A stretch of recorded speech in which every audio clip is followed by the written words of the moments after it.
What's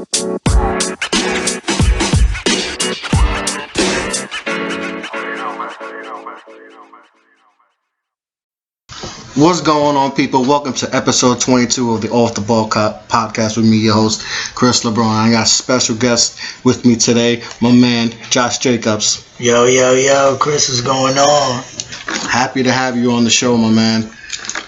Yo, for real, it's a long time coming. You've been telling me about this for a minute. I've been anxiously waiting to get on. Yeah, I'm really excited to have you on. So, obviously, a lot of things happened this week, and obviously the tragedy of the great Kobe Bryant. Tell me, how did you find out, and what was your initial reaction? Man, so I actually went to church that morning on Sunday, and I didn't get too much sleep a couple of nights before due to work and everything I've been doing as far as, writing and getting my stuff together for 2020. So I took a nap. It was my day off finally. And I wake up to a text. My phone vibrated, and it kept vibrating a couple times. And I picked up my phone, checked it out, and my father had texted me, "Oh my God, Kobe Bryant died," and he put a question mark. And in my head, I was like, "Nah, bro, this ain't real." I thought it was a hoax. My first instinct was I went on Twitter. And then I see, at the top, Kobe Bryant tragically dies in helicopter crash. And then I'm like, nah, this ain't right. I freaking leave my room and I go to my living room and put on my cable and turn on CNN. And sure enough, it said the same thing. I changed the channel, went to MSNBC. It said the same thing. And I was just like, nah, this can't be real. And obviously, this was hours later. My nap must have lasted 2 hours because, when it initially happened, the whole event itself, I was at church. Yeah. Because it happened really early. And then when I woke up, it must have been around 4 o'clock. I was still a little disoriented. I couldn't believe it. And then, it still hasn't really hit me hard.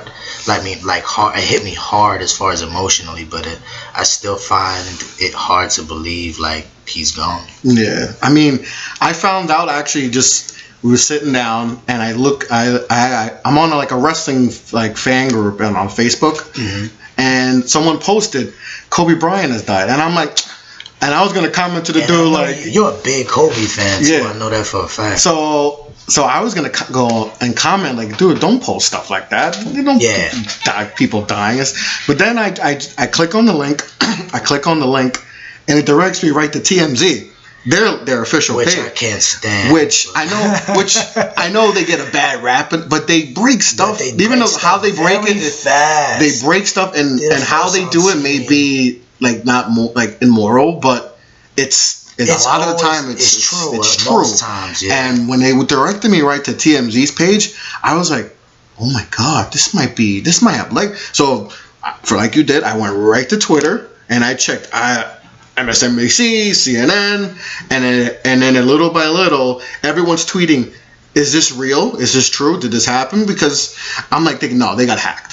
The page got hacked, and and then you just see all these news outlets just saying there was a crash. They verified there was a helicopter crash, and Kobe Bryant. Then that's a helicopter that Kobe's used, and I'm like, oh my God, this is.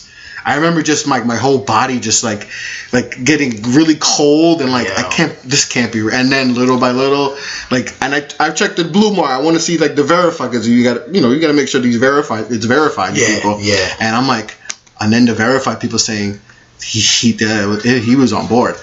And what another thing that was crazy was that a lot of reports were saying all his daughters were on board. Yeah, Vanessa was on board. There was everyone. I'm oh my God! Not only did he die, all his daughters died, And I'm like, oh, this is that's even more. Yeah, the reporter that reported that part actually had to have gotten in trouble because she reported totally. There was a guy, I think MSNBC, I forgot his name, Matt. I can't recall his name, but they just said today that he was the one who reported that 4 daughters were on there, and he got it wrong. He apologized, but he got suspended. Yeah, he had to get. There was actually another lady, that I don't know if you saw that she used a racial slur. By mistake. Yeah. She combined Knicks and Lakers together. Yeah. She said a word that I'm not gonna say on this podcast, but it had a lot of people outraged. Which I was like in awe, like, was this really a mistake? Because that came out pretty fluently. I was like, that's. And what did the Knicks have to do with anything? That's what I'm saying. The Knicks had no part of this. But she probably did, if it were a mistake, she probably has maybe no recollection of teams. No. She probably, stuff like that. I doubt she's breaking sports stories. But it's a big mess up. You can't mess something like you can. Exactly. That's crazy. Going back to Kobe. Another thing that's crazy, that there was also a report apparently that Rick Fox was on the. They killed Rick Fox too. People were killing Rick Fox, and then his daughter went on Twitter and said, "No, he's alive." Could just imagine hearing your dad's dead, and then knowing, wait, he's like right. He's like literally right next to me. He's right here, and you text him like, "Dad." And then they said, yeah, he's fine. And then I saw, they had all the guys on TNT, like Rick Fox and Derek Fisher. Yeah, Kenny Smith said he hit him up. Kenny Smith said he's like, he just said, I think he just said, hey man. Yo, just let me know. Just let me know you're good. And then he's like, yeah, I'm good. And he was like, oh, at least I didn't lose him too. Because they were, I think they were teammates in college at North Carolina. Yeah. So they have a real special bond. But I know it was just devastating. What's even crazier is that Kenny Smith actually, even when the news broke and all of that, before they even said where he was going, Kenny Smith knew. He knew, Jason Terry knew, because I think he was supposed to play Jason Terry's team. Oh, really? I didn't know that. Yeah, Jason Terry was the coach of a team that was part of the whole Mamba Academy that they were supposed to play against that day. Oh, wow. And, imagine how Jason Terry feels like on the way to that game. It was when Kobe and Gianna and the rest of the passengers. We gotta actually look up their names. That's something that kind of bothered me a little bit, in a sense, because we all love Kobe. We all love Gianna. There's a lot, but they all deserve their just. I know one of the guys was a coach of a college baseball team. He actually coached Aaron Judge. Yeah. Oh, I didn't know that. Yeah, he coached Aaron Judge in college. Oh wow, I didn't know that. But yeah, there was 3 of her teammates too that were on board too. And their parents. And their mom and dad. Yeah. One of them had both their mom and dad. The other one was just their mom. Yeah. It's terrible, man. Yeah, that's devastating. And as we, before we even came on here, we were having this discussion where it was like, my feelings when it happened and it finally started to sink in is like, I kind of pictured myself. I'm not a parent. I don't have any kids yet.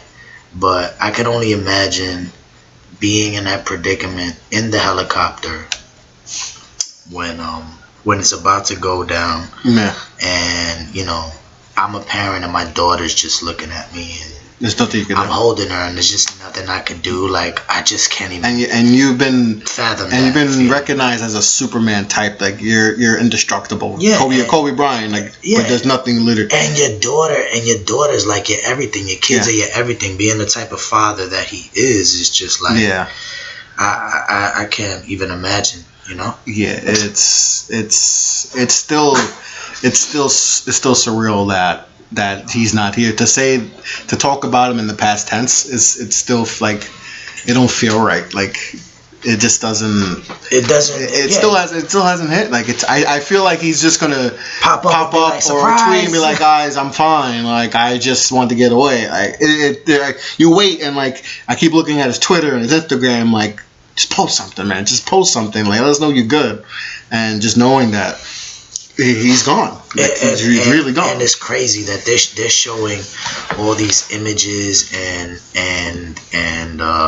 the memories and the games that he played and everything. Yeah. And the more you see him on TV, the more you reminisce and think about, like, bro, like, I felt like I just saw him yesterday. Like, I felt like I just saw him playing yesterday. I felt like I just saw him in an interview yesterday. Yeah.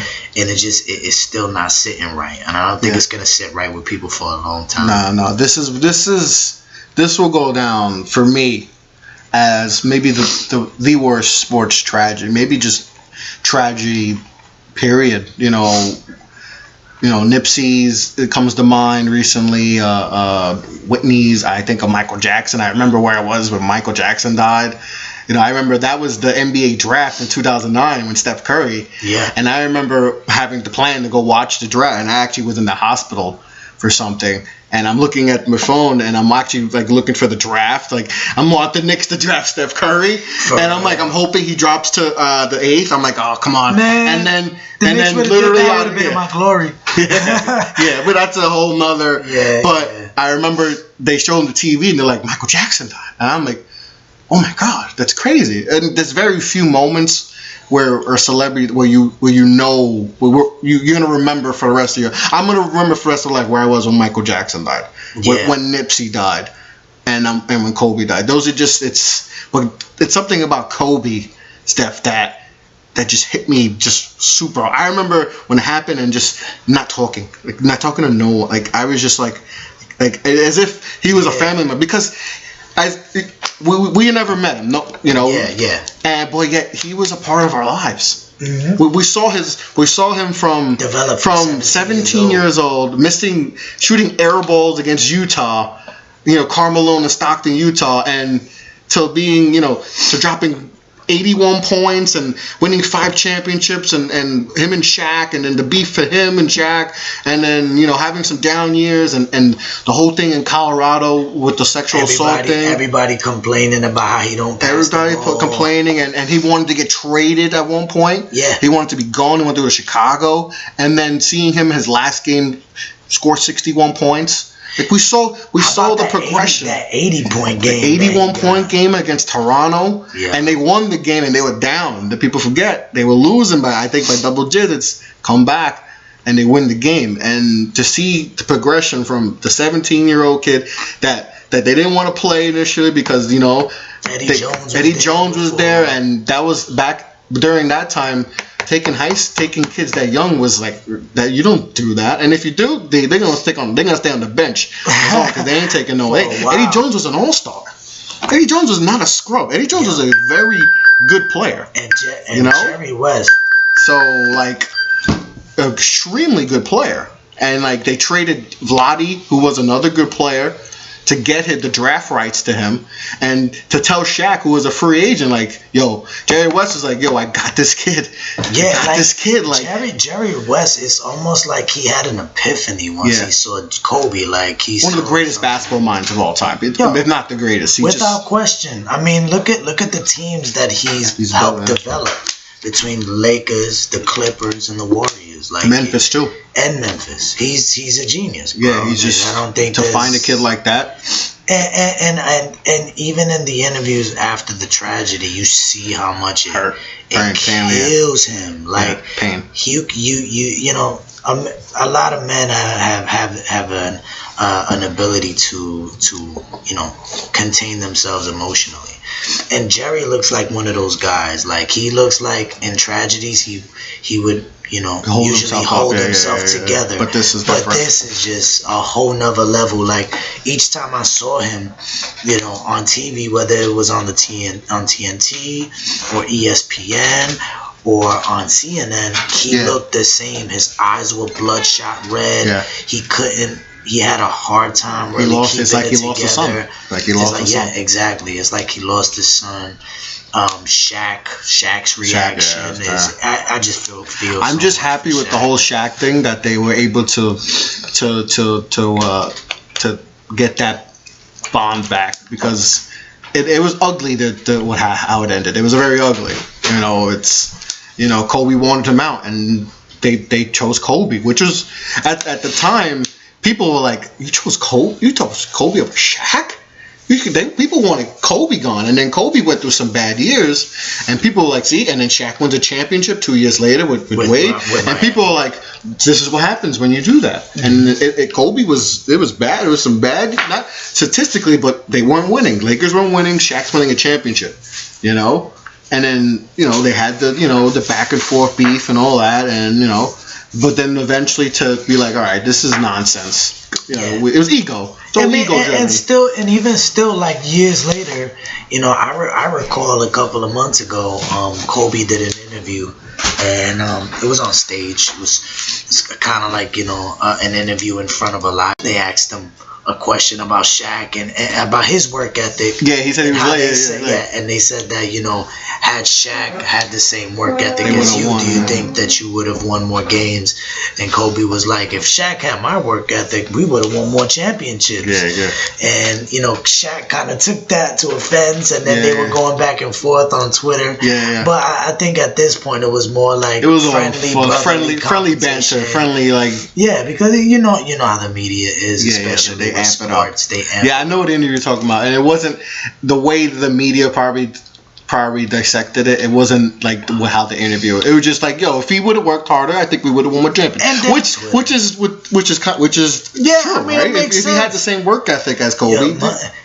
Let me tell you something. The Mamba mentality is real. And since he passed away, it kind of hit me to the point where it's like, can I see myself living up to that type of excellence? And even like the past 3 days, I've been, I go to the gym religiously, but now I'm on some like, Kobe was up at 4 a.m. doing workouts for 2 hours, got out, had to, took his kids to school, came back. That's why worked out 2 more hours, went to lunch, worked 2 more hours, then did whatever he had to do in the PM, then went back to the gym from 7 to 9. Like the type of dedication that takes, to pay attention to detail and to continue working that way. It was like, the last 3 days I've been getting up at 5 a.m. like, I'm ready to go. Like, I want to start my day early, so I got enough hours in a day to do the things that I need to do that's going to push me to that next level in my life. And that Mamba, had it not been for Kobe and the way he described his Mamba mentality and being a champion and being the type of, not just being a basketball player, but I think he applied that same work ethic to being a father, to being a good family member, to being a good friend, because, if you weren't a good person and somebody that really was in touch with the people around you and building relationships, all of these people that have been doing these interviews and expressing their gratitude to Kobe and saying how much they miss him and are being so hurt, like, it's one thing to just appreciate a man's accolades. It's another to appreciate a man in general. Yeah, people every single person, every single NBA player that I've heard speak about him all had an intimate conversation or a relationship or a moment with Kobe where he touched them in a way that was more than just basketball. It wasn't just basketball. It was about being man to man, like. And then seeing him with his daughter,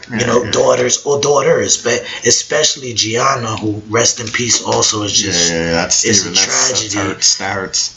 Seeing them together at courtside at these games, and him like he looked more excited on the sideline with his daughter than he did in games. I always said with Kobe, like, as much as I may have not been the biggest Kobe fan while he's playing, but I was probably a bigger Kobe fan after he retired, because I was I loved what he was doing all after retirement more than on the court. And he was just getting started. And because what he was doing for women's basketball which was huge, because people disrespect women's basketball. Yes. And he was like, no, these girls can hoop.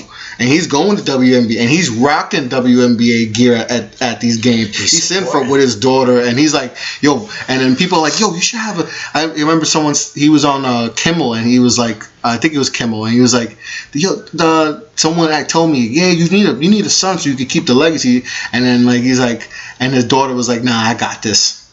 Yeah. It's like, and I was excited. And she was confident. And she was confident. It was almost like, to me, it's funny that you say that about women's basketball, because you're 100% right. It is almost like he was prepping prepping his daughter to be the next big thing in women's basketball, and I feel like that was part of the reason why he was bigging up that WNBA so much, because he's like, I want my daughter to be given the maximum amount of eyes and respect that they gave me. So in order for that to happen, the WNBA needs to have more eyes and more attention. That's the biggest thing. What they need is more eyeballs, because people just disrespect them, and some of these girls are probably better than a lot of the men that play in the NBA. Oh, 100%. And they just don't have. Diana Taurasi would probably whoop ass. And what's funny is that Kobe mentioned a few girls that he's like, they could play. Some of these girls could play in the NBA, right? And I think he mentioned Diana Taurasi and a couple other Lisa girls. Leslie would have killed. And just Tina Charles would have killed. Yeah. Shout out to Tina, by the way. I went to high school with her. Yeah, like Lisa Leslie was a hooper. She was, I remember. What was that other girl from UConn that she was part of their perfection team? I forgot what her name was. There's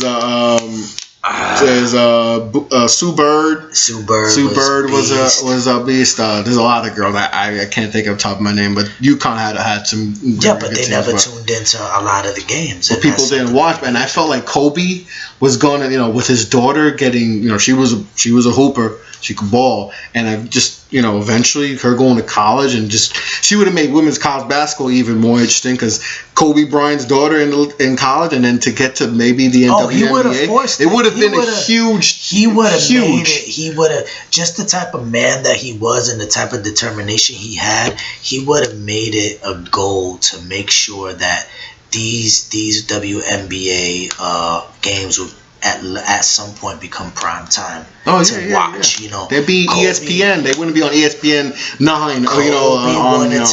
Kobe wanted to be, in my opinion, Kobe wanted to be.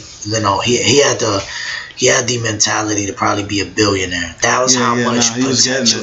His net worth, was 700 million. Yeah. Now imagine, he was 41. Imagine by the time he turned 50, he would have been an owner. Forget that. He would have been. He was going to be. He was going to be after Jordan. He was going to be the next owner. And I always thought there was 3 guys that had owner potential.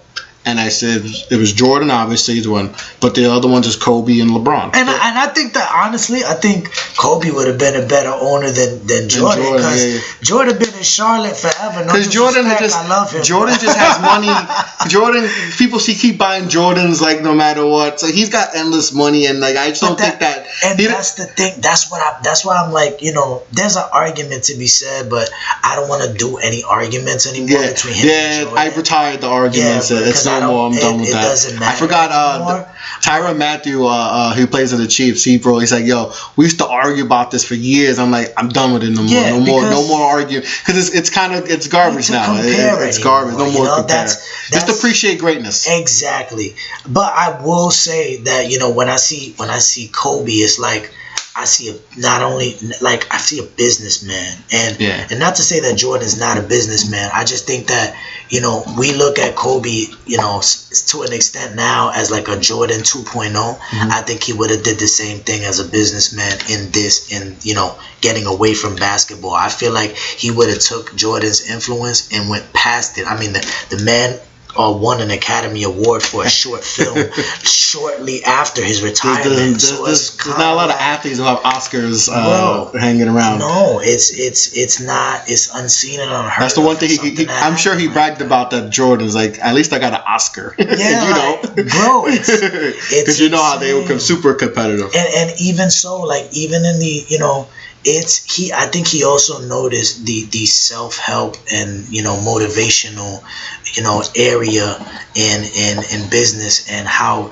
he wanted to inspire people, and that in itself is a crazy business. You got men like Tony Robbins that dominate that business. And when you talk to and listen to these interviews and with people on the way that Kobe always wanted to learn something. So it was like I could see Kobe calling like the best of the best in anything that he wanted to embark on, and them literally sitting him down and giving him the tea on how to do it. And the way with Kobe's mentality, it's like, okay, if I'm gonna embark on this, I'm gonna embark on this all the way, and that's something that's so admirable, and it serves as an example for kids now and the generations to come. Because truth be told, Kobe's like the generation of this. I mean, is the Jordan of this generation of kids that is in the NBA right now.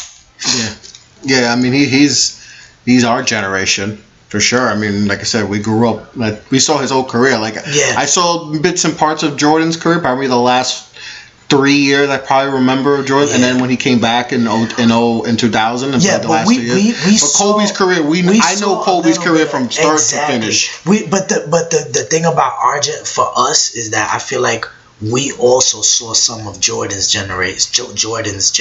You know what I'm saying? So, we saw a little of Jordan, like mid to end, and then we saw all of Kobe. Yeah. But the kids in the NBA now are like in their 21, 22 range, 18, some of them, coming in from high school.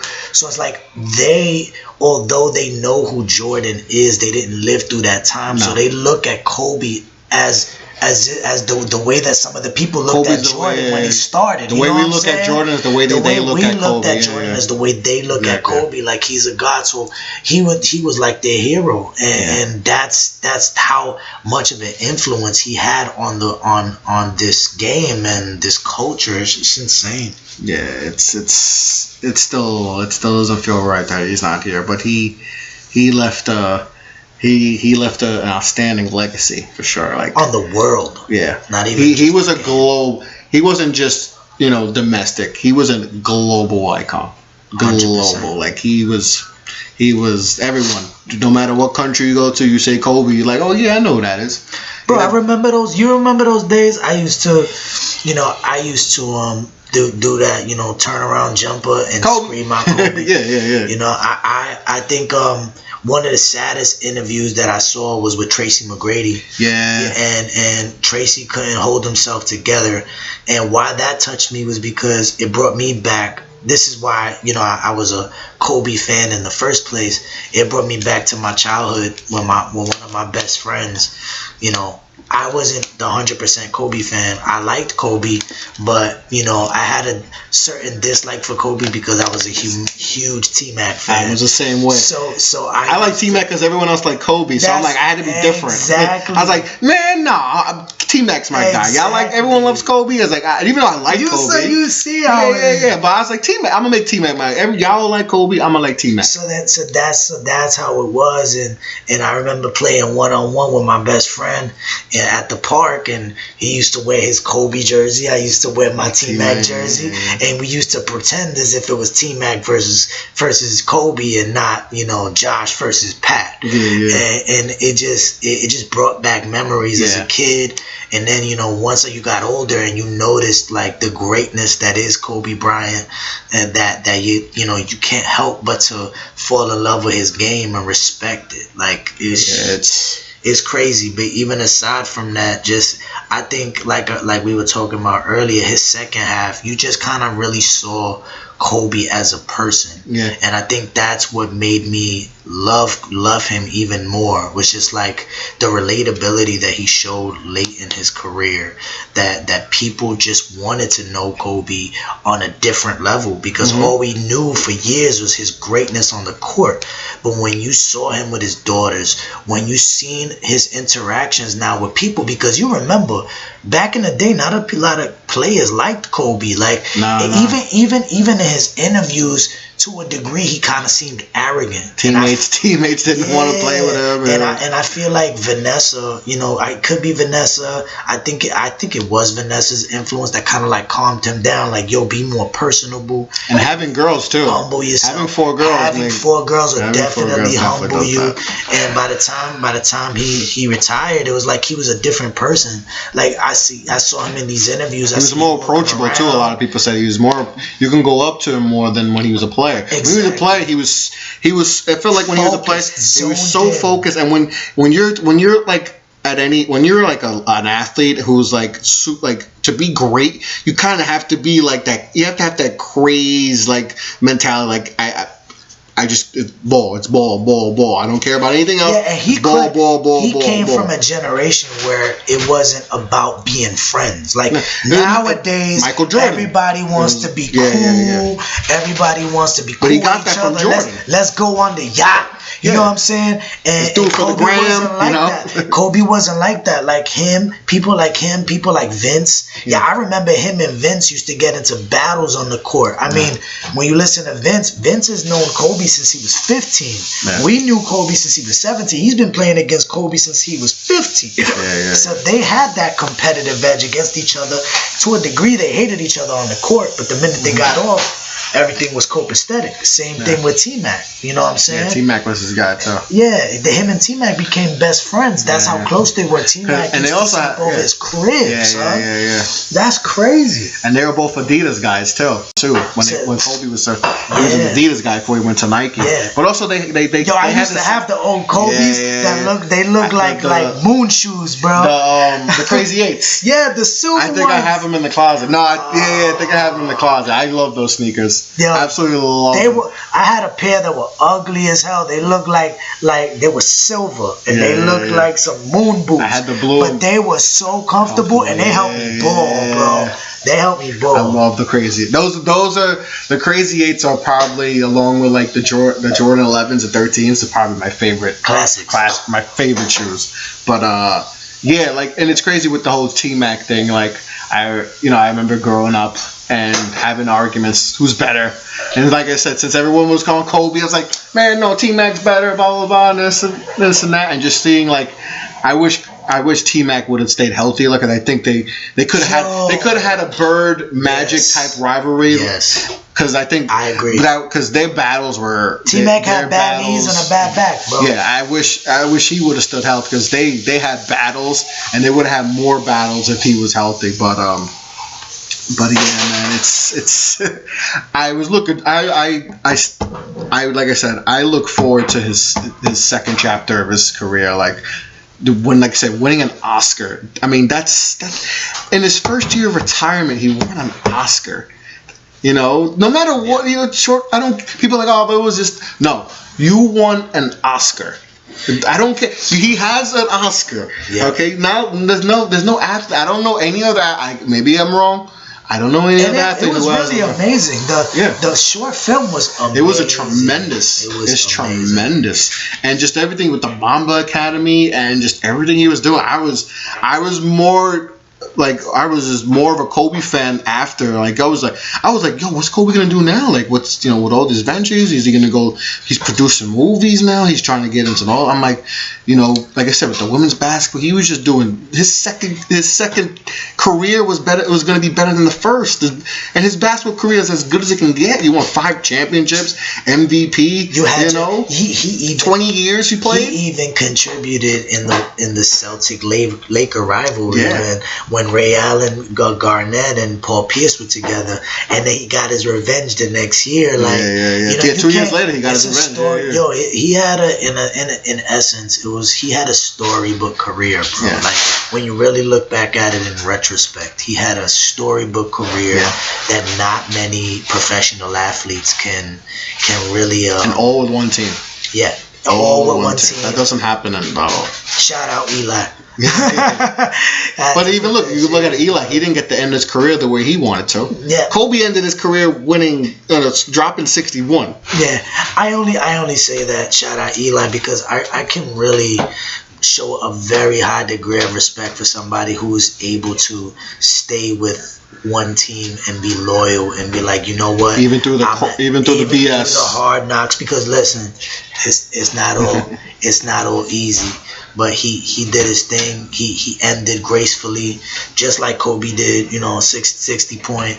He may not have been the best, but the point is that he made it a point to say, yo, I'm a giant, and I love this city so much, and what I did, that I just, I'm out. You know what I'm saying? Mm-hmm. I'm gonna stay with one team, and Kobe, although he had that moment of, I want to leave and get traded, he knew how dedicated and how loved he was by the fans in Los Angeles. You know what I'm saying? Like, look at them now.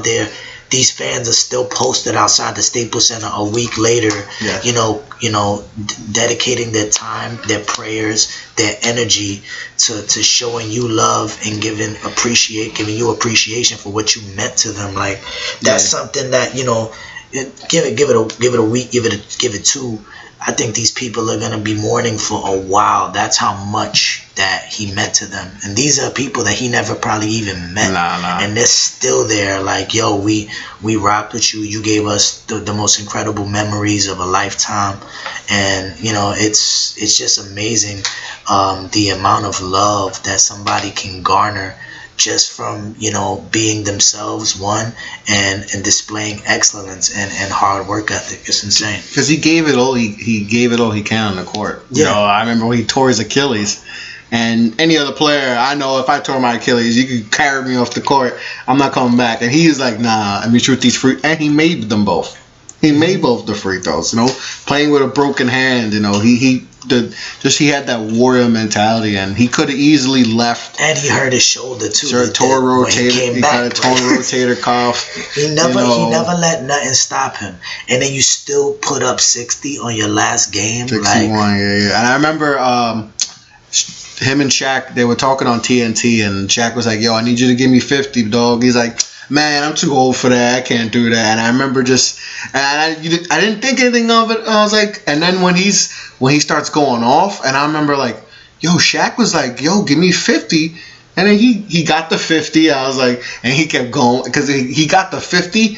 They were still down by like 5-6 points, and then he just three, and then he just kept going off. And then he get the 61. I was like, yo, that was just like Shaq was probably just joking, like, yo, give me that 50, and then bam, he gets him 61. Does it. He actually does it and gives him an extra 11 points and gives him 61. That's crazy. It just shows that mentality. Even though his team they obviously were making the playoffs, and Utah actually, I believe, they were fighting for a playoff spot. And so Utah needed the game.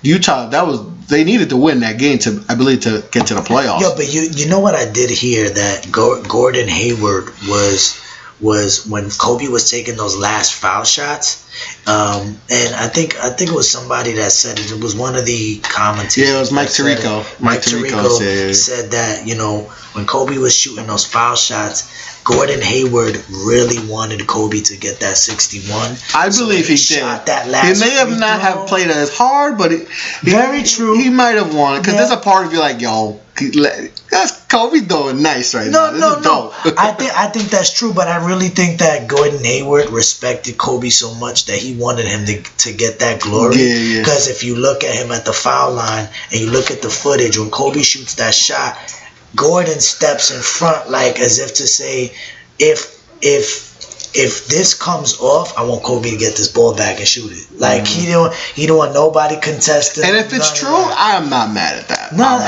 Because that's a crazy. That's a brotherhood thing to do. It's like at the end of the day, he knows this is the end of Kobe's career. And Kobe was probably like his superhero coming up too. And he's like, if this is the best I could do to pay homage to a man that I've idolized since I was a kid, then I'm gonna do what I have to do.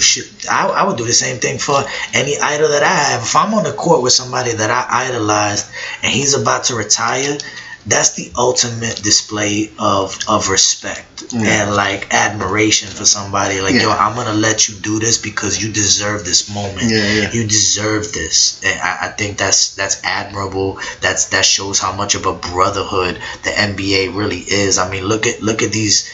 Every single one of these athletes is up in arms, and it's a beautiful thing because you don't see many athletes showing their emotions the way they're showing right now. Like, I've never seen this. Like in any other sport. I've never seen in any other sport athletes be so vulnerable, especially men.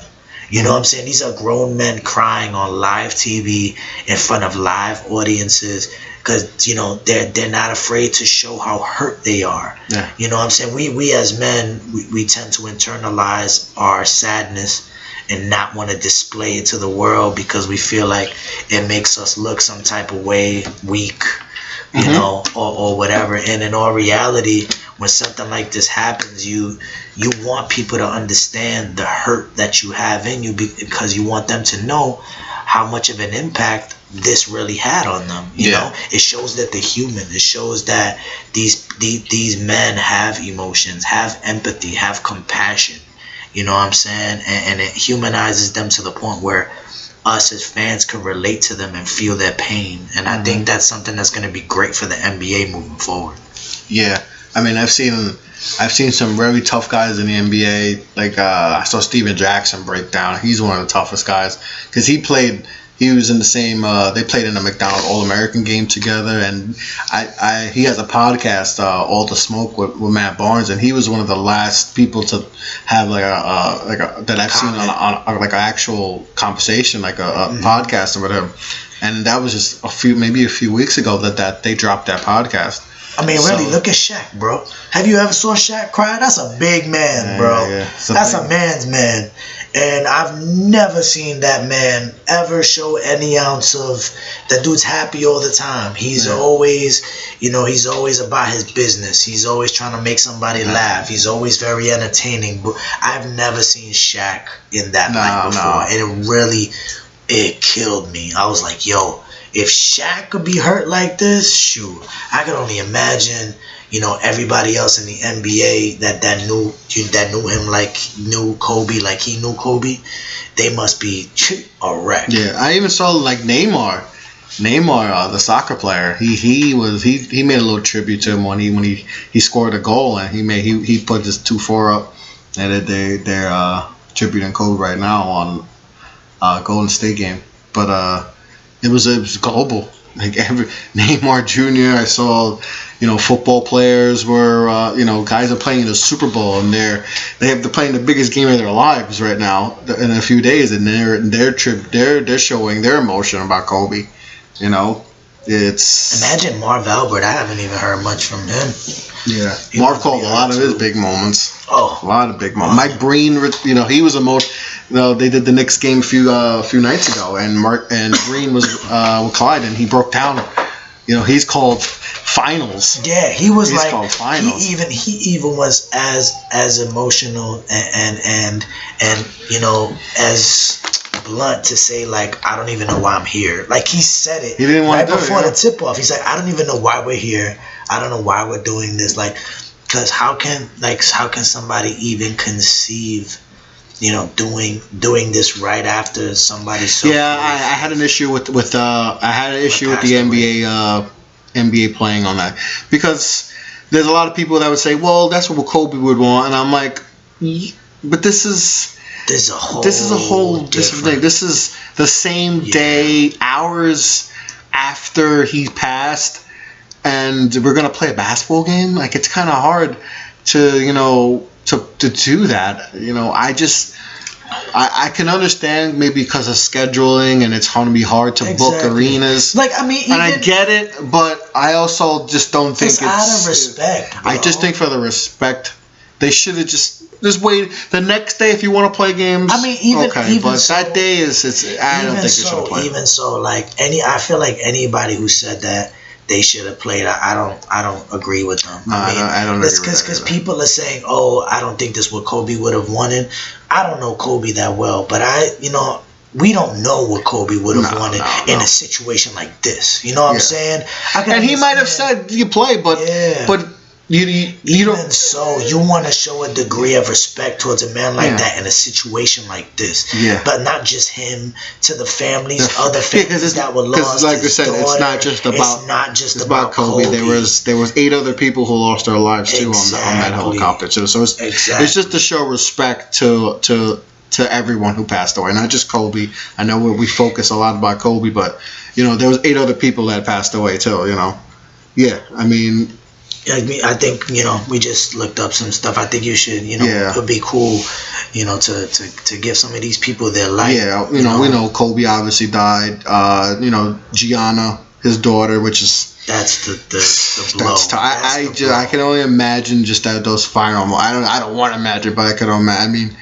I mean, then we got John I might butcher the name. Altobelli. Who was the head baseball coach of Orange Coast College, which you said He coached Aaron Judge, right? He coached Aaron Judge. Yeah, in yeah. college, So, and also his wife, Carrie Alabelli, and then there was Christina Mauser, who was a basketball coach at where Gigi Bryant attended, and Peyton Chester was a student, Sarah Chester, and then the pilot Ara Zobion was the pilot, and I don't know if I'm missing anyone else. I think I got that, but yeah, it's we can't forget about the other people who passed away too, because there's a few families that their lives have changed, and without even knowing, like you had the same day, same stuff you do every day. I'm sure Vanessa kissed her husband, said Gigi, all right, and when you come home, we're gonna do this and that, whatever. Get ready for school the next day, whatever it was. I really think that these media outlets and TV shows and networks, I really think they need to do more of a due diligence to these families. And Kobe. Yeah, because TMZ, Vanessa found out via TMZ. Yeah, and not even hearing from like a manager or something. And that's what I'm saying. Like, I feel like we need to do more due diligence and announce the other people that were involved, because it wasn't just Kobe. No, we know Kobe. Kobe's touched our lives and the lives of many around the world. But these people also had lives too, just like Kobe had one. Yeah. And I think they should be recognized more than just the others, more than just a name. I think that these news networks should really like go in depth, at least a little bit more, into who these people were and how missed they are, and show love to them and give and send prayers out to them as well and their families. You know what I'm saying? Because it wasn't just Kobe and Gianna. And to think one of the families, I mean, the mother, father, daughter passed away, and they had 2 other kids too. So now those 2 kids have to live not having their mother, father, or sister. Now they have no parent. Their parents are gone. Yeah. I mean, and that's not easy. And now you look at Vanessa. Vanessa's just one mother, and she got Vanessa 3 daughters has to now, because of course she's devastated, but now the little one doesn't know. She has, I think, a 7-month-old and a 3-year-old. They're not gonna understand that daddy's not here gonna be. So she has to still put on the smile. You still have to be a mom. You still gotta, cause like I said, the little ones don't know. Like they're not gonna know. Like the 7-month, they're not gonna know anything about her father. She's just gonna be as any other 7-month-old. They're gonna act. They're gonna be all. You still have to raise them. I know he has an older daughter, which will help. Well, I'm sure she'll help. The older daughter, yeah, she's gonna help. She's actually, apparently, she's really good in volleyball. Yeah, she was a really good volleyball player. But so I'm sure having an older daughter like that will kind of help with with dealing with with the younger ones. And I think the older one's name is Natalia. Natalia. But it's just a sad day. It's a sad day. It's a day that we'll never forget. It's just all we can do is just keep like having that Mamba mentality to keep his legacy going. Yeah, I think just keep it going, and just make sure you appreciate each day, because you never know. The next day is not promised. Man, it's not promised. Nothing's promised. I think we take that for granted. I did a freestyle about it, yesterday. Yeah, it's great. It was a tremendous freestyle. Thanks, bro. And I just wanted people to understand, like, to get the message through the freestyle that I did, that you only got one life to live, bro. Like, I think we as a people take people in life for granted. Mm-hmm. Where we're so caught up in our everyday, duties and routines and work and trying to be our best versions of ourselves, to a degree where we forget about the outside world. We forget about our families in other states. We forget about even the people closest to us at home. Everything becomes so self-indulgent. You look at things like Instagram, you look at social media, you look at, everybody's just like has a very me, myself, and I mentality. Look at me, look at where I'm at, look at what I'm doing, look at how much work I'm putting in, look at where I'm going. That we forget like all of that shit could stop in like 2 seconds. Like that same picture you took on vacation can be the last day that you ever see, and then you could go on the plane coming back home and you're gone. You know what I'm saying? So, and the people that you took that picture and it was all well and good, but you haven't called any of your family members in the last 2-3 years. So it's kind of like all that stunting was for what? You know what I'm saying?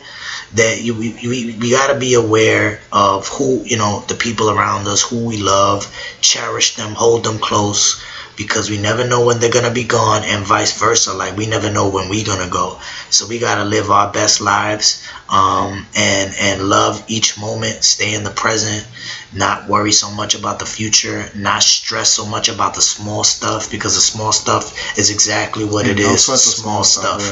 And I also don't hold on to grudges too. Yeah, grudges don't make sense, man. That's what I mean by small stuff. It's like we all gonna get angry at people in our lives. We all gonna have some type of resentment, after a problem or a situation. And at the end of the day, if the person that you was fighting with you really love genuinely, but you want to be stubborn and refuse to just squash it, and then all of a sudden they die tomorrow, how you really gonna feel? You're gonna feel like crap. Like you're gonna be like, damn, like I really love this person, I wanted to reach out, I really wanted to speak to this person, but I didn't want to admit that I was wrong, or I didn't want to tell them that they make them feel like they were right. Like, who cares who's right and who's wrong? If a person dies, the person dies tomorrow. If you die tomorrow, what the hell did that problem matter? And what does it matter who's right or who's wrong? Exactly. That's why you squash it, move forward with life, hug them, kiss them, tell them no matter what happened, I still love you. And that, I think that's gonna lead to a better life, and it'll make you not look back when something bad happens and be like, damn, I wish, shoulda, coulda, woulda. You know what I'm saying? You at least you have a clear conscience, like, yo, I did my best, I showed love, I reached out, and I think I did the right thing, and thank God that I did that, because had I not, I would have never been able to tell this person how much I cared about them. Yeah, no, it's true. It's we take little things for granted, and this has definitely opened up a lot of people. Like, I think, unfortunately, obviously we lost Kobe, but kind of opened up a lot of things for people. Like, people like realizing like it could be gone like that, seconds. It all takes us 1 second for no matter what. And what makes it even more, I think everybody knows that, because it's always been a cliche, like, life is short. Don't hold grudges, or it's always been a conversation. But when you see somebody like Kobe, who's been built up to be, to a degree, like a superhero, like a modern day indestructible. You don't think Superman. Kobe and you're like, oh, he's gonna die at 41 years old. You thought he was gonna be 85, still talking shit on at the court side against whoever. Exactly. 85, still doing it. And when a multi-billionaire. And when you see somebody like that passes away, it's kind of like, if he could pass away, then of course I can, because if he's untouchable. Then he has the best resources. He could travel however he wants. Yeah. He gets the best of whatever. He's got the best life. At the end of the day, he's just like us, and that's something. I think that's something that we as a people and the news and all that stuff, like, we build these athletes up to be larger than life, or at the end of the day, they're still human beings.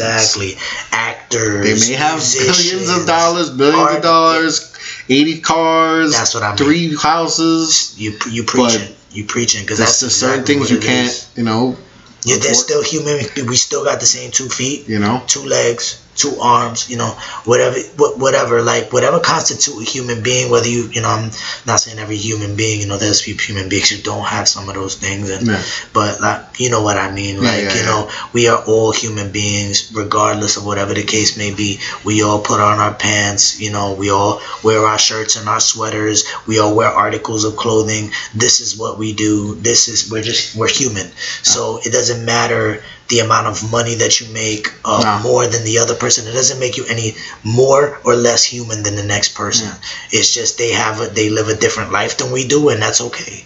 You know what I'm saying? Somebody lives better, somebody lives worse. That's okay, but they're still human beings. So we should all, recognize that and not be surprised if an athlete or an actor or a musician reacts in a human way. Like if somebody has an interview and they show a little bit of humanity or being angry or something, and they want to bash him like, oh, he acted, he's a human. Like you asked him a question that obviously bothered him a little bit, and he came at you as a human being would. Why should he be looked at any other way? Well, because he makes more money, or because of his stature, or the occupation he has? No, we're human beings. We're all human beings. We all love human beings. We all have a heart. We're pumping that blood. We all have blood in us. Let's just treat each other with respect and love. You know what I'm saying? Pretty much, yeah. That's all we gotta. I think this is obviously, this country's been divided with all the politics and with the president, but the last few days it kind of feels like this country's kind of stood together, and we've been no matter if you're black, white, Spanish, Hispanic, Jewish, it doesn't matter whether you're left wing, you're right wing. Everyone's pretty much been together during these last 4 or 5 days since he's passed, and I think we need more of that in this country, because it's been the last few years have been there's been a lot of turmoil, a lot of this country's supposed to be united, and we've been splitting, and it took Kobe Bryant's passing for people to, like I said, no matter where you sit, with politics, whether you left, right, it doesn't matter. People are share the same love for Kobe Bryant, and I know people who just heard of Kobe and never watched a game, and they like this. It's tough because this is he's a legend. So it's hopefully this could bring the country together. We can have more unity, because we need that. But he's leaving. Kobe's leaving his legacy. I mean, he's showing how great of not just a basketball player, but how great of a person he was, and what he was doing to change the world. He was trying to change the world, not just basketball. He was trying to change the world, and he was on his way to doing it. And a potential life, that was lost too soon in his daughter. I mean, you know what I'm saying? She was alive. She was going to be a game changer too. Like I said, for women's basketball, she could have been a game changer. A young lady that has had a bright light ahead of her that was cut too short. Yeah. And it's sad to see. And I pray, I pray for her, I pray for the family. Yeah, pray for all the families. It just sucks. Yeah. But let's get let's brighten up this more. I know we've talked a lot about Kobe, but I've been wanting to talk about this for a little bit. But I like lists and stuff. But this may not be a list, but the Mt Rushmores. I know everyone has their own Mt Rushmore, and who's your Mt Rushmore of basketball? You want to go for? Want me to say mine first, and then you say yours first, and then I'll tell you mine. I've had different variations. It kind of differs. People's Mt Rushmores are going to be different. Is it their favorite players? Is it who they think is the best players of all time? Is it the best position? Who's the best of the eras? I just said who I think is the best. And I went with Jordan, LeBron, Magic, and Bird. I think those four guys, not just that they're great, but I think they changed the game too. They all did their own thing in changing the way the game was. Jordan was obviously just making the game global. Magic, Bird, when basketball was on a downtime, and just making it, that rival, and remember basketball was on tape delay, and they started their rivalry in college, in Indiana State and Michigan State, and they made it, that's been a rivalry. So they changed the game with that, with their back and forth for championships. And then LeBron was just a, he's a creative player. That's who you create in 2K. Yeah. He's and I had. It was tough. Is just ridiculous. LeBron is he's what you want in a play. And he's just so good. And I had, it was tough leaving out Kobe. It was tough leaving out Wilt and Shaq. There's so many guys, but that was and Kareem and Elijah Wan. There was so many guys you could put on, but it's a Mount Rushmore. Mount Rushmore's 4, and those are my 4 guys who I think have just impacted the game and the best players in my opinion. So who would you put on yours? Oh my God, it's tough. It's just really tough. Oh man, yours is very good. I don't really know how I could compete with that. I would say Jordan. I think that's pretty universal. Yeah, everybody's gonna pick Jordan. Jordan, LeBron. I gotta put Kobe in there. I cannot put Kobe in. Mamba. I gotta put the Mamba up there. Jordan, Kobe, Shaq. Jordan, Kobe, LeBron, Shaq. Jordan, Kobe. That's not bad. And I mean, listen, I do. It's hard to say that, and I go off that based off impact. Yeah. What you said is 100% right. Because you just said 2 legends, Magic and Bird. They created, like the whole idea of a Lakers Celtic rivalry. They were the first. Magic was amazing. Magic was Showtime. But I feel like the only reason why I would leave Magic out of it, in just my opinion, and not just mine, is because I feel like LeBron is Magic 2.0. I agree. When they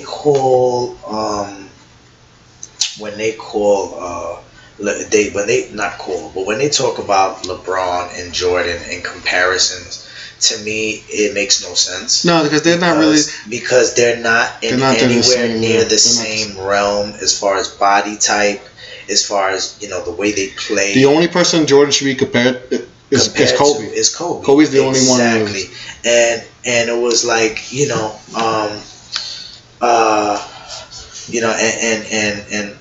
pretty much Magic Johnson pretty much played the same game. He had that same size. He was able to not only be a big man, but to play the point and to do it in a way that made his whole 6'9" point guard back in those days was unheard of. And look at LeBron James pretty much took it to another level. Like he took that and went to another level. And then obviously I had to put Kobe in there.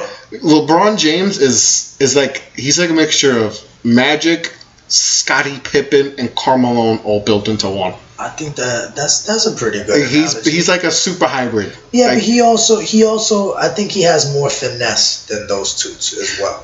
Yeah. So I mean you gotta sprinkle a little bit of Jordan in there just based off the finesse. Yeah. So he has a finesse in there, and that's or even just Magic, not even Jordan. I would say like Magic, Pippen, and Malone, because it's like Magic in himself. Literally, like his finesse and the way he moved the ball, the way he passed the ball. Yeah, you don't see it's that. Unreal. It's you unreal. don't see that, and the only person that really does that in the NBA is LeBron. At his height, at his size. Yeah. A guy that big shouldn't be passing the way he passes, as if he's like an and one guy. He's incredible. One street baller. Yeah. He's incredible. And then Shaq, just based off impact. I mean, I don't think we'll ever see another big man like Shaq ever. That'll never exist in the world. Like he is not for a long time at least. That is a mammoth of a man. He embodied the big man position. Like, you know, you had Kareem and you had Wilt and all of that, and I feel like Shaq was like the next level because not only did he have the height, but the dude had the body. Like, who was gonna box Shaq out down low? It just wasn't gonna happen. He had the biggest impact. I mean, if you look at his stats and the way he played in Orlando, in LA, Orlando Shaq, and in Miami. Orlando Shaq couldn't move. Yo, there was sometimes you see him. He get the rebound and he's taking it the full court. Imagine if he jamming it on you hard. Imagine if he stood in that same shape. If he was that, he might have been the greatest of all time. Oh, 100%. Greatest of all time. 100%. He would have stood in that same shape. Shaq would have been incredible. And I still think he was incredible. I mean, look at the man won multiple championships. You know what I'm saying? He won, 3 in LA, another one in Miami. You know, you minus Shaq from those two teams, I don't think Kobe wins that many. Mm. And I think people also don't give Shaq the credit because they just think he was 7 foot, 330 pounds, but the people forget he was skilled. Yeah. He was skilled. He wasn't just because he was a big dude. He couldn't shoot a foul shot. He couldn't shoot a foul shot. But, you know, there's a lot of guys that can't shoot fouls. I mean, Wilt was a bad free throw shooter. Dwight, you know, most big men are not. But he said that, if I was a 60% free throw shooter, I would have 30,000 points or whatever. Like, but he was just one of the most dominant. He's my favorite big man. If I could have any big man, he would be my guy. If I could, pick a center, Shaq's my guy. Shaq and Hakeem are my two. I was gonna say. I mean, there should be a Mount Rushmore for like big men.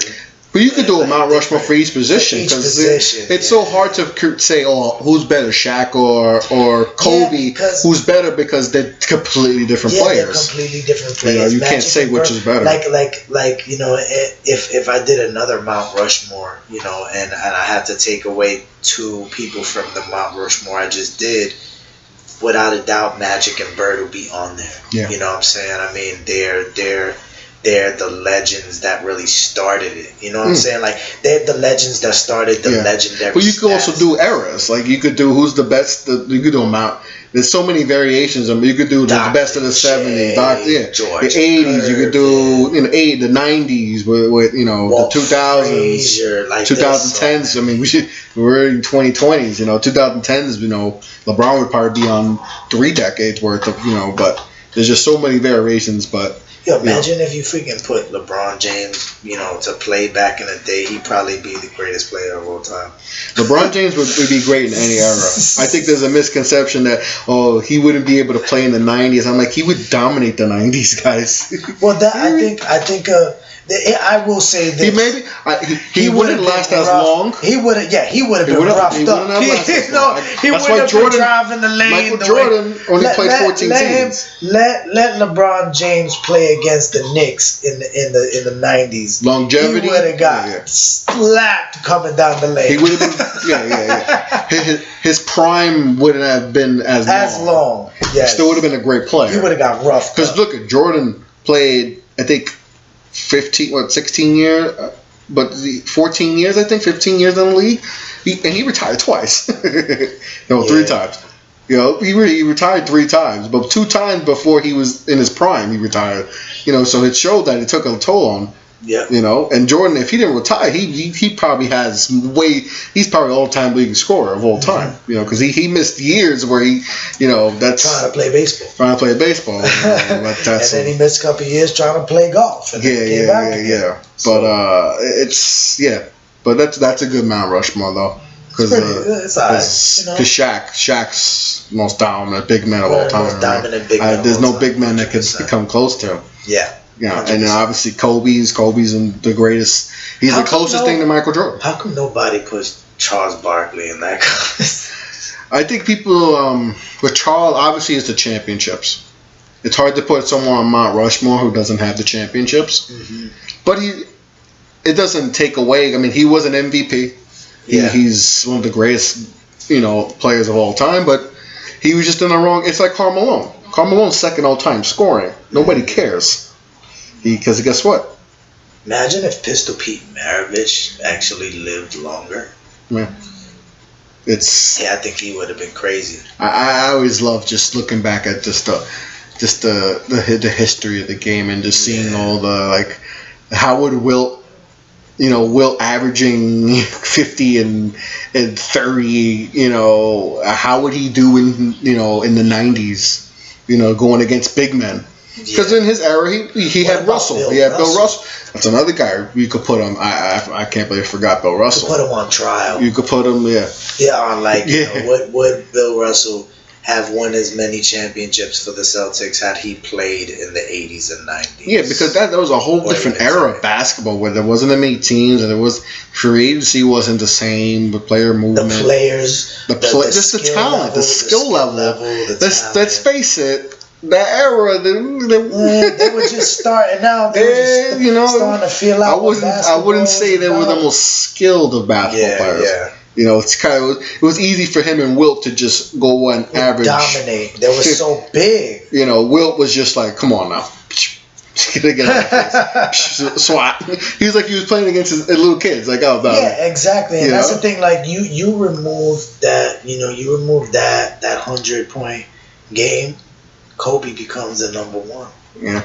You know what I'm saying? Kobe becomes the number one person who ever scored 81 points in it. And I think Kobe, if they would have allowed him, I don't know about that game, but if it was any other game, I think he could have got there. If Phil would have allowed him, and he could have got 100. He could, and I think if it was a player in the history of this game that could get to it, was Kobe. Yeah. Kobe definitely could have been that player that could have got 100. But I agree. Yeah, it's hard to, it's like I said, it's hard to compare players from eras because, like I said, every era is different. Jordan's era is different from Kobe's era. Kobe's era is different from LeBron's era. Yep. LeBron's era, when he was, like in the 2010s, is different from today's basketball. Steph Curry's NBA,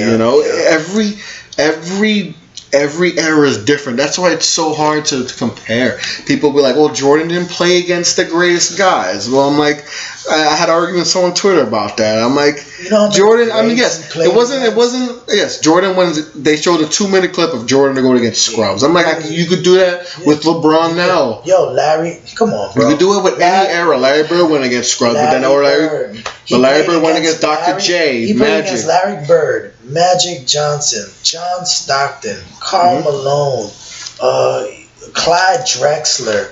Like, I can continue to name off names he played against. Darryl Dawkins. I mean, is it Darryl Dawkins? No, I'm bugging out. What's his name? Dominique Wilkins. Dominique Wilkins. I remember Spud Webb. And the teams, they going through the East during Jordan's time was freaking hard. The Knicks.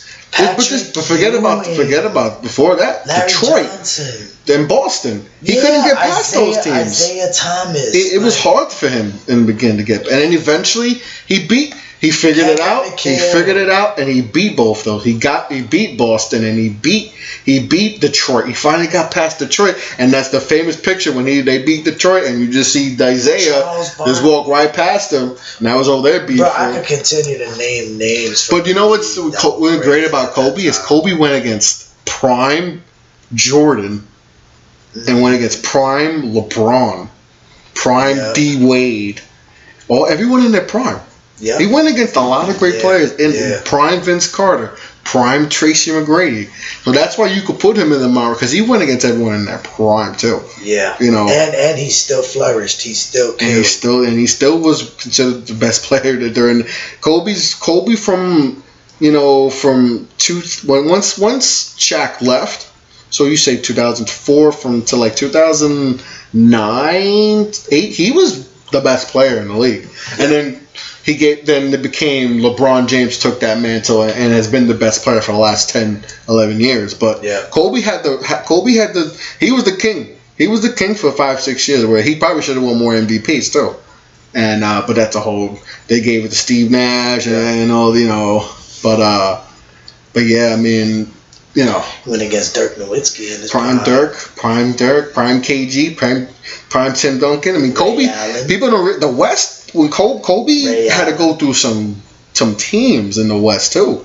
You know, San Antonio. You know, those Suns teams. San Antonio, the Suns. Prime Steve Nash, prime Amari Stoudemire. You know, he went against an up-and-coming OKC team with Durant and Westbrook, Harden. You know, all those guys. You know, that Kobe's road it wasn't easy to get to that. For him to win 5 championships, you know, and they beat some good teams too, though. The New Jersey teams with Jason Kidd and Richard Jefferson and them guys. Jason Kidd, Richard Jefferson, Kenyon Martin. Vince Carter wasn't on that team. He came out after. He came after. Yeah. But those Indiana team was good with Reggie Miller, Jalen Rose, Rick Smits. Who else? Who they beat? Jermaine O'Neal. Yeah, Jermaine. No, I don't think Jermaine. Jermaine was still. I believe he was still. He didn't get there till like after that. I think he was still in Portland. I believe. Yeah, he was still in Portland. But they beat New Jersey. They beat the Sixers. With freaking AI and remember they lost game 1. They lost game 1 because they had. But Tumbo, I remember Eric Snow, Aaron McKee. Yeah. They had a very good defensive team. I think. What about the Pistons? And they lost. Ben Wallace. That's a tough team too. But that's just someone mentioned that too. It's like Kobe went against every Richard Hamilton. Chauncey Billups. Richard Hamilton took it hard too when because they were boys too. They were on All-American team too. But that Detroit team was tough, and they played them. That's what ended the Shaq and Kobe thing because they figured that out. Lakers won game 1. They won. I believe they won game 1 in Detroit. They whooped that ass the next 4 games. Ben Wallace, I don't know what happened after that championship. Ben Wallace. No, Ben Wallace was great. It's just I think maybe a few years after he once he went to Chicago, it was a wrap. Yeah, it was over. Once they ripped apart that team, it was a wrap. Yeah. But Kobe, it's crazy. You go back to Kobe. He went against everyone in their prime. You know, he still went out. He still dominated. He still dominated to the. Obviously this last year he wasn't.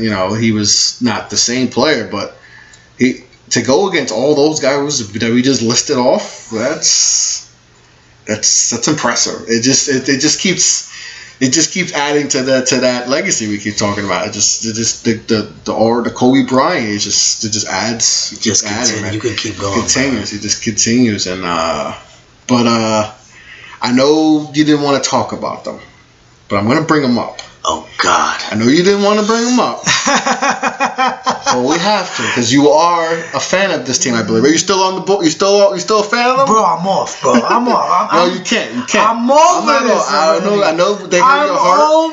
I know they hurt your heart like they do to mine. But we're gonna talk about the team that plays in Madison Square Garden. You can talk about them.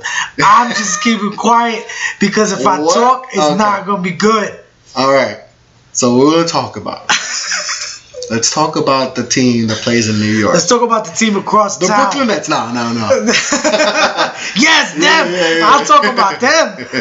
Let's talk about the New York Knicks. And obviously, let's backtrack to the off season. Let's backtrack to Porzingis. Before that, what were your thoughts on Porzingis getting traded? I think that was. Were you when you knew like what was going to happen and what was the bigger plan, and knowing that they're going to trade Porzingis in order to get cap space, because the bigger plan was that they're going to go get they're definitely going to get Kevin Durant and you want Kyrie. The truth? Yeah, I knew they wasn't going to get nobody. They suck. Listen, I'm going to keep it real. You know what I'm saying? You're going to laugh. I'm just keeping it real. It's become comical. It's comedy. This team is a comedy. This freaking organization is a comedy, and it's sad. I used to be a diehard Knicks fan. I love Sprewell. I love Houston. I loved Oakley. I love Mason. These were classic times. This is the worst piece of garbage Knicks team ever. And you know what? Like, they're young. I get it now. I think when I saw Porzingis leave, I was like, okay, now this makes sense. I feel like they're finally starting to head in the right trajectory. And then, it's like, yeah, I was like, you know what, maybe, kind of, sort of. And then I said, no, they suck. They can't get a good coach. And I can't understand for the life of me why you wouldn't go after Mark Jackson, who's the son of New York, who could be the face of the franchise because we know him, we're familiar with him.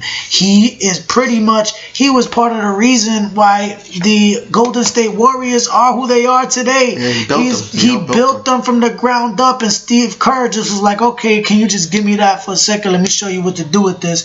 And meanwhile, Mark is like, yo, I could have did the same thing with that type of talent. He pretty much set the foundation for that whole team, and Steve Kerr got lucky and was like, yo, I'm gonna take this. No disrespect to Steve Kerr. I think he's a coach. I don't think he's a bad coach, but with that type of talent, I think Mark Jackson could have did the same thing. Yeah. But it's just, it's messed up, bro. It's like, what moves are y'all making? Y'all should have brought him in. I think he would have been great for the Knicks. I think he's a no-nonsense coach. He'd be great for the Knick culture. He wouldn't elude questions from the media. We know him. Like, he is like New York's son, and I feel like he's very good with identifying talent. I think he'd do great in the draft, but we have James Dolan, who is the worst piece of crap owner in the league. I can't take him no more, bro. He don't care about the team, and the only way we're gonna have a good team is if fans just stop buying tickets to the damn game, and everybody tells their cable provider to just cut off the MSG network so nobody sees them. Then James Dolan will be like, damn, I'm not making no money. Maybe I should actually invest some time and effort into this damn team so maybe we can put a winning product on the court. But no, it's not happening. They suck. They're going to suck until this dude gets out. And that's all I got to say. Pure mediocrity. It's not even mediocrity. It's worse than that. What's below mediocrity? They suck. You're right. I think what hurts them most is that they keep giving us false hope. Yep. It's telling us, okay, we're trading Porzingis because there's bigger things to this. There's a bigger plan. So you trade him, and you pretty much tell us that we're getting guys to come here. So if you tell me, okay, we had to sacrifice Porzingis in order to get Kevin Durant to come, and Kyrie or whoever else was going to come, I'm cool with that. Mm-hmm. What happened? You don't trade Porzingis, because obviously that was your envision. Because why else would you? I understand Porzingis was getting upset, but if you had a good structure, if you had everything in place, you tell Porzingis, we're getting KD, rehab, we're gonna get KD, we're gonna be good. I'm sure he would have been like, all right, you guys are doing okay. Obviously, they said one minute he was like, I wasn't happy, and they didn't give. It was like, okay, all right, and then they traded him 20 minutes later. For nothing. It looks like, because first you get Dennis Smith Jr. and you're like, okay, he's a good young player. He hasn't done nothing. Crap. I mean, he played good last year. He played good. I give him credit. They drafted this piece of crap from across the sea, and he sucks too. No, the drafting has been bad lately too. I mean, obviously they drafted Frank, who has Nula does Nula nothing. Nula nothing. But obviously that wasn't a very I wouldn't say a good pick. Yeah, I wasn't crazy about the pick. I wanted. Bro, wasn't there another player that they were supposed to draft? There's a guy who actually just made the All-Star team today that they passed on. This guy's named Donovan Mitchell. Donovan Mitchell, yes. You guys are suck. And you know how I first got introduced to Donovan Mitchell? I watched him at Louisville with being a Duke fan. But there was a friend of mine that was like, yo, we should take this. He's nice. And I'm like, I got to watch more of him. I watched more of him, and as the draft went on, I was like, yo, Donovan Mitchell's just, okay, I like his game. And then I was high on Dennis Smith Jr. too. So I was like, I'll be happy with either or in the draft. They didn't. They went the complete opposite, and they took the French kid who averaged less than 7 points a game. Who averages nothing. And Phil Jackson obviously didn't do his due diligence. Even he knows they suck. That's why he made them suck even more. When you're getting a free check, he pretty much got a free bro, money. Honestly, no, if I'm keeping it real, bro, I don't think Phil, like, looking at the resume of Phil Jackson, I'm sorry. He was as a coach. He was Coach Phil Jackson. Executive. But listen. This team is so unrepairable under James Dolan. I think if he put in the effort, they would have still sucked. So I think he gave effort for like the first 2 years and then got Porzingis, and then he said, you know what? Now I'm just gonna collect free checks because they suck. So I might as well make some money while I'm here. But that shows terrible management. They're cursed. Horrible. And you look at the great franchises in the NBA: the Spurs, the Warriors, Toronto, Utah, team Boston. What do they have? They have good management, and they continue to be good, even with changing the teams. And they have owners that care. And it's owners that care. That's my point. But a good owner knows how to hire the right people for the job. James Dolan's problem is he hires the wrong people because he doesn't care. For the last 20 years, he has hired, except Donnie Walsh was the only person to have the plan that I think would have worked. We got Carmelo. He did not want to get Carmelo for a trade. He wanted to get him via free agency that off season. James Dolan, on the other hand, said get him now. And Donnie Walsh said, let's wait. We could have Melo and all the pieces now, and we could compete. Instead, we traded all those pieces and just got Melo and Amari Stoudemire, who at that point was breaking down after a season of the Knicks. And that kind of, now they got to obviously they had the one good year, but what happened after that? The team broke down again, and they haven't made the playoffs since. Bad management, no matter what, will tear down any team, any business, any type of form of business. If you have bad management, it is going to crumble. James Dolan is too busy going on tour with his bootleg band, his guitar, and his microphone, and he's singing everywhere, and he's not doing anything for the Knicks. Why does he care? He's collecting a check. Everybody. And let me listen. This is my mindset on how James Dolan thinks. This is my opinion. Oh, we suck. It's cool. We're still Forbes number one team. We're still Forbes number one team. Mm-hmm. I'm still making money. They still buying jerseys. Hey. And they still tuning into the games on TV, despite the fact that we suck. So you know what? I don't need to do much. I'm making my money. Well, it's a win-win situation for me. Either way is I'm winning. Mm-hmm. We may be losing, but I'm still winning. Hashtag James Dolan keep winning, and the Knicks keep losing. They suck. You know what's crazy? I thought last year was as low of a point in Knicks franchise history. This year is worse than last year. Bro, last year they were trying to lose. The grave just keeps getting deeper, bro. There's the dirt just keep piling up. This is why I didn't want to talk about it.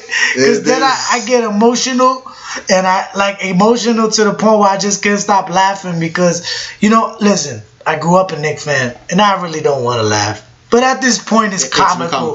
It's just ridiculous.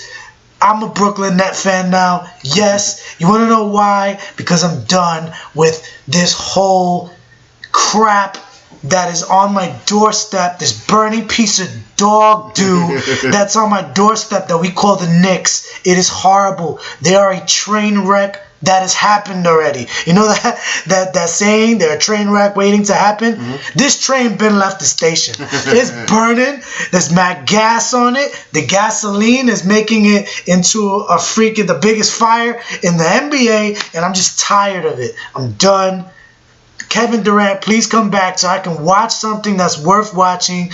I watched the Brooklyn Nets games. They're actually a lot more entertaining than a Knicks game. I'm just done. I listen. I can't, man. I can't take the losing no more. That's like, listen. Picture, and I'm sorry to all the Jet and Net fans, and I mean I'm sorry to the Jet and the Met fans, not Met M-E-T Met fans that may listen to this, but listen, and I don't mean to disrespect you, but I just gotta say it. Picture being a Met fan, a Jet fan, and a Knicks fan. I know. I feel sorry for your life. I know a few of them. I feel sorry for your life because every year you would just have your hopes on miracles, and they just dump on you every time. Mm-hmm. And I feel so bad for you. At least I got my Yankees. At least I got my Yankees. If you're a Met Jet Knicks fan, you haven't. If you're, 34? Go to a therapist. 34 years old, 33, 34, you haven't seen a championship.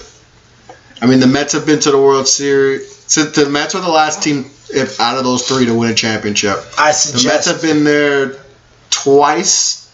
The Jets haven't been there. They've been to a couple of AFC, 3 AFC championships, and the Knicks have been to 2 finals and lost both. I mean, listen. So it's a lot of heartbreak if you're a fan of those 3 teams. In general, being a New York fan the past couple of years has been hard. Yeah. The only ones that have kept us afloat is the Yankees. You know, but at least I could say in my lifetime, and you know, Chris, in our lifetime, we saw 2 giant championships, so I can't complain as much. You know what I'm saying? Should have been a couple more. We saw a few Yankee championships. I'll take it, but I don't want to hear a peep out of a Met fan or a Jet fan, because every time they come out the woodwork every season and want to talk about how their team's doing for like a game or two and how the good they are, and then or we lose and they're like, you see the Giants suck, or the Yankees suck, or the Yankees have the highest payroll and that's why y'all always win. And then I go, okay, let's count the rings and you tell me. Kiss the ring. Kiss every ring that each one of my teams has, because you guys got what? I could count on one hand how many championships the Mets and the Jets have. Don't worry, I'll wait. Let me ask you a question that I've heard this before. As a Knicks fan, would you? So Knicks, Yankees, Giants. Would you sacrifice? That Knicks is a question mark. I don't put that associated with me. I'm telling you, I might go to Brooklyn. So let's hypothetically say you're a Knicks fan. Okay. Would you sacrifice a Giants or a Yankees? Either one of, as long as you've been alive, you've seen how many? Five Yankees chips. And you've seen two Giants Super Bowls. You're probably too young for the one in 90. They won in 91. Yeah, I was only 2. Yeah, I was 2. I was 1. So I don't remember. I won't count that. Yeah, so the 2, talking about 07 and 2011. Would you sacrifice any one of those championships to have the Knicks win one? No. Would you sacrifice okay. Would you take if it meant Eli and the Giants having won the Super Bowl in 2011? 2007 was special. No. But 2011, would you trade that in for a Knicks World Championship? No. No? No. Oh, okay. No. You're probably the first person I've heard say that. I'm sorry. I would. No. I know you would. 07, because to me, the 07 Super Bowl, I wouldn't take that away for nothing. Listen, honestly, to beat Tom Brady twice, no. But the first one the first one was special because I loved it. How 18-0 though that. I'll take. All right, you know what?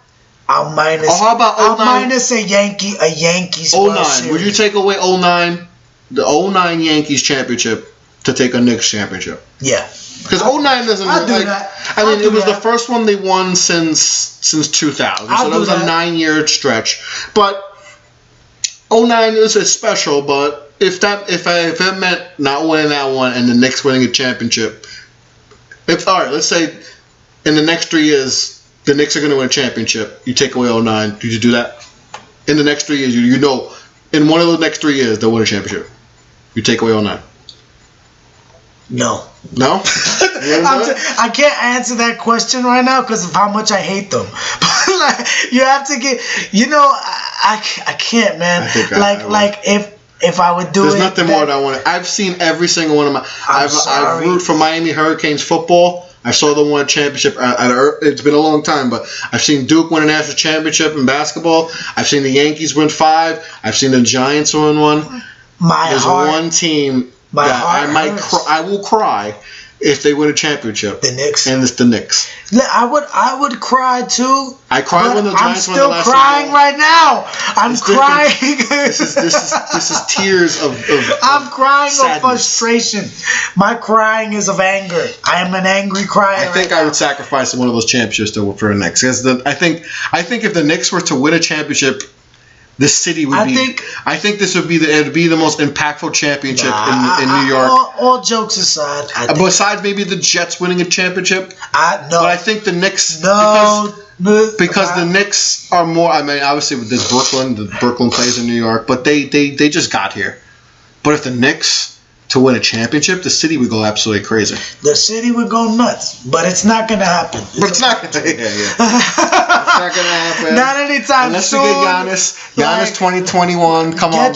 Everybody get your 2Ks ready and win a championship on 2Ks. That's the only time you ever come crazy? close to seeing a Knicks. You know what's crazy? I played 2K. I won a championship the year after. I signed Anthony Davis. I drafted LaMelo Ball, and we won a championship. Yeah, exactly. It felt good. It felt good winning a championship. That's the only time you won a championship. All right. So it's enough with that team. But this is a great talk. I love this. We had a tremendous talk. Awesome. This was awesome. This show is amazing. I'm so happy for you, Chris. I'll definitely be back. Hopefully we won't be talking about the Knicks again. No. Once again, R.I.P. to Kobe, bro. R.I.P. Gianna. R.I.P. all of the people that were lost in this tragedy. Going back to that serious note. We love you. We have love for you. God bless you. Our prayers go out to all of you. We love you, Kobe. And people just, I just hope that people stay together and love each other. Hug and kiss your loved ones every day. Shoot a text to somebody whenever you have a chance, because we only got one life to live. And never forget that there's people out there that love you. And never forget that your life could go at any moment, or the life of a loved one. Life is too short. Yeah, for sure. For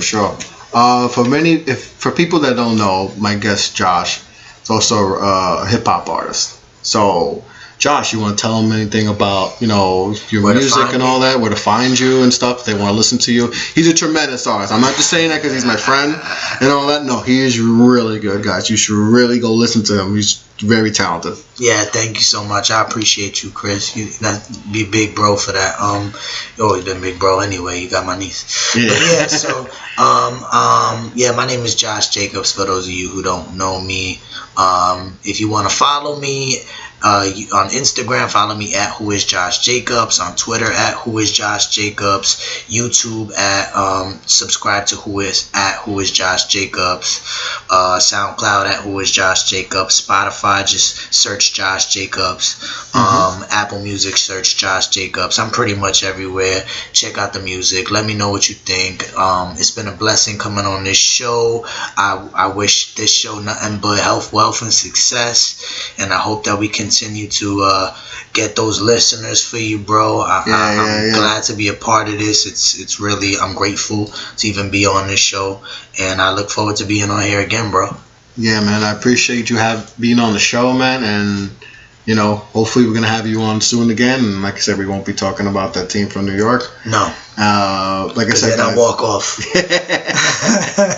But, man, awesome to have you on. Guys, go check him out, please, dude. He's a tremendous artist. really go listen to him. Like you said, go listen on all his platforms. And I hope you guys enjoy this. And I'll talk to you guys soon. Peace.